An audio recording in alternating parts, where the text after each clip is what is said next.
the whole concept of me growing up natural and returning back, you know, to eating things that were more holistic and, you know, really trying to focus on that. That's really where it all came from, and I can only attribute it to God. It's a godsend. Should we do it like a show?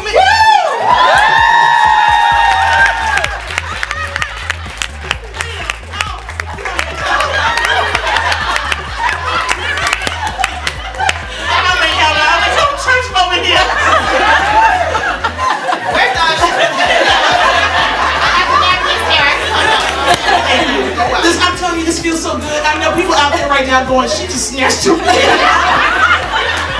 But I'm not ashamed of my hair. I love my hair.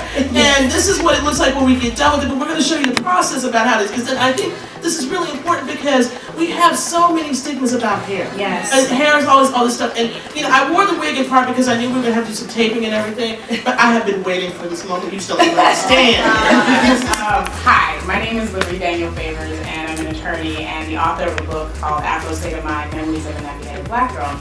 And my question is for you all as marketers, because as I was in the process of studying how to market my book, one of the things that really concerned me was this growing preference for black depicted as the light beige, even within the natural hair movement. And someone earlier had mentioned the documentary on YouTube called Black Like Me by Cara Davis, which talks about colorism, hair texture, and she really looks at the doll test and the fact that even though the first doll test was done in the 40s, where 3, 4, and 5-year-olds were demonstrating a preference for whiteness and light skin, that since the 60 years plus that have happened since then, you do the doll test now, and black children, 3, 4, 5, and 6, still have a demonstrated preference for light skin and straight hair because they associate a certain value with that. So as it pertains to women within the natural hair movement, because, you know, there's this, I'm curly, clearly I'm not, but there's like this preference that, you know, for the curly girl type of hair. And so as marketers, how do you navigate that innate preference, which many in our community still have, and the fact that we're trying to, or many of us are trying to present an image of blackness that accepts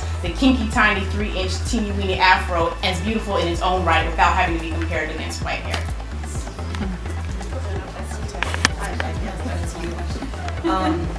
I find it's interesting because I think in my experience I've learned that there's a sweet spot right in the middle.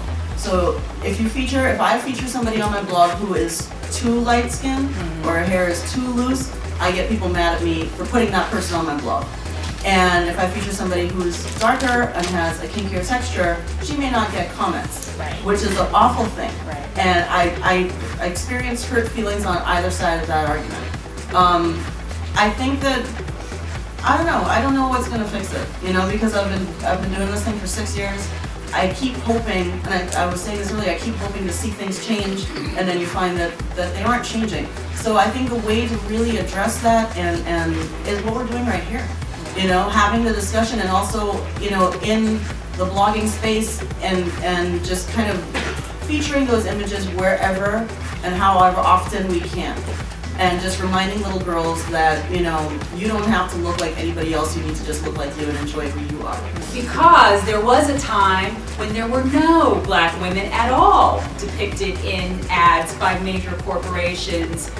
So the fact that at least now we see brown women with whatever texture hair, okay, at least we're now there. So let's baby steps, and I think it's going to be up to us a little bit to continue to put pressure on these corporate entities and on these advertising agencies, because we already know that the companies, the manufacturers are responding to what we want.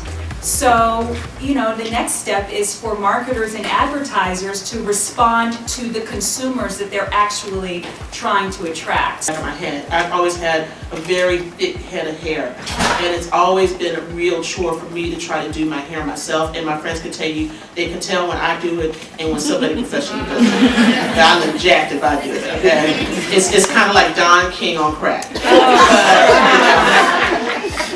But I think the value of this is that, you know, what I really feel Abenaa does for me is to help the personality of my hair come out.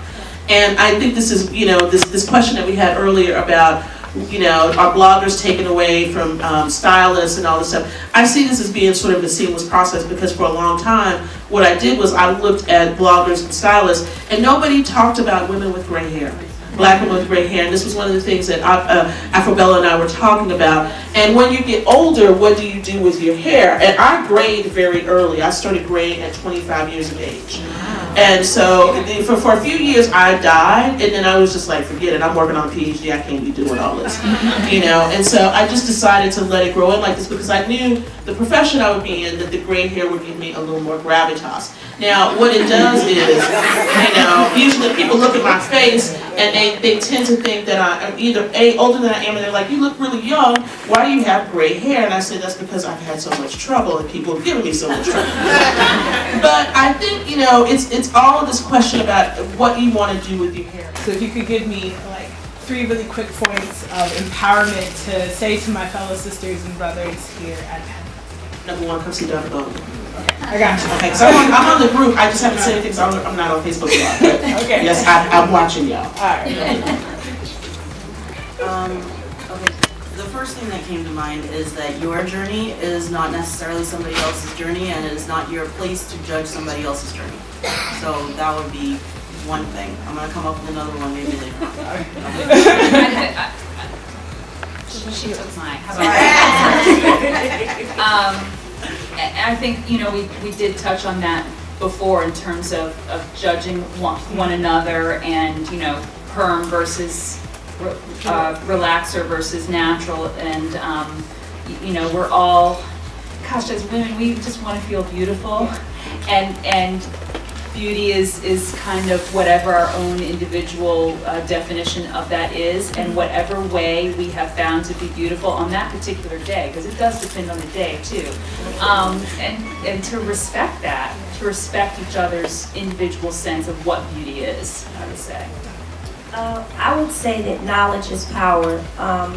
People use that all the time, but it's very true. The more that you know about yourself, the more you're going to be able to embrace who you are. And so that means that if you have to pick up some books, go on blogs, and, you know, culminate all of the information and bring it in so that it works for you.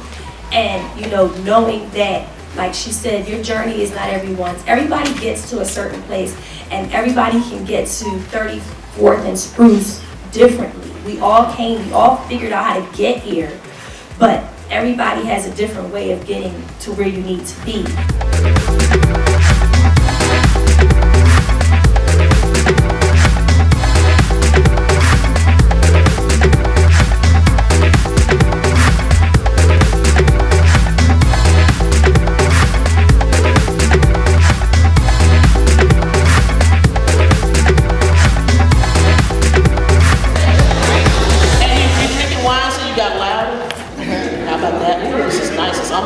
Church. I would like to introduce to you the artist, the photographer whose pictures you see all around you.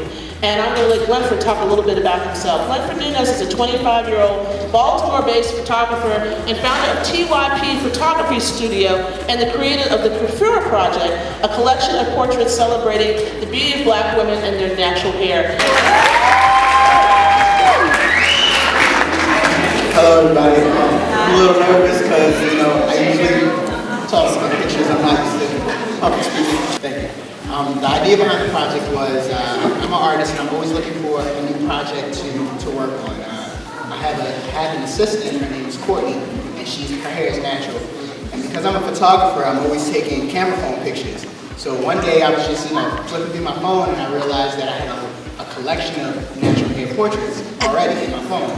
And I decided to pursue it from there. I looked online and I looked for books, but I couldn't find anything that focused on women with natural hair, so that's how the project got started.